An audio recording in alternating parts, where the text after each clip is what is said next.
સુરતના નાસિરનગર ડેમોલિશન કેસમાં કમિટીની રચના થઈ. ડેમોલિશન થયાના 51 દિવસ પછી કમિટીની રચના કરાઈ છે. શહેરી વિકાસ વિભાગના અગ્ર સચિવ એમ થેનારેસનની આગેવાનીમાં કમિટીની રચના થઈ છે. સચિવ રાજકુમાર બેનીવાલ પણ કમિટીના સભ્ય છે. કમિટી નાસિરનગર ડેમોલિશનની તપાસ કરશે. કમિટી 60 દિવસમાં તપાસ રિપોર્ટ સુપરત કરશે. નાસિરનગર મુદ્દે ગુજરાત હાઈકોર્ટમાં સુનાવણી હાથ ધરવામાં આવી હતી. હાઈકોર્ટે કમિટી રચવા માટે સરકારને આદેશ આપ્યો હતો.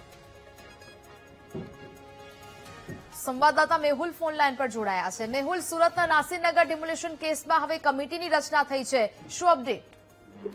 બિલકુલ, જે વાત કરવામાં આવે તો સુરતના નાસિરનગરની અંદર જે ડેમોલિશન થયું છે તેમાં ગઈકાલે જે હાઈકોર્ટની અંદર જે સુનાવણી થઈ હતી તેની અંદર રાજ્ય સરકારે જવાબ રજૂ કર્યો હતો અને આ જવાબની અંદર સ્પષ્ટ કરવામાં આવ્યું હતું કે સમગ્ર ઘટનાની તપાસ માટે એક કમિટીની રચના કરવામાં આવી છે. આ કમિટી જે છે તે શહેરી વિકાસ વિભાગના અગ્ર સચિવ એમ થેનારેસન જે છે તેમની અધ્યક્ષતાની અંદર તપાસ કરશે, જેની અંદર રાજકુમાર બેનીવાલ જે સિનિયર અધિકારી છે તેઓ પણ સભ્ય હશે. અત્યાર સુધી થયેલી જે કામગીરી અને ખાસ ડેમોલિશનની અંદર જે ભૂમિકા રહેલી છે અને કોર્ટના જે ડાયરેક્શન છે તેના આધારે આ તપાસ હાથ ધરવામાં આવશે. બિલકુલ મેહુલ, જાણકારી બદલ આભાર.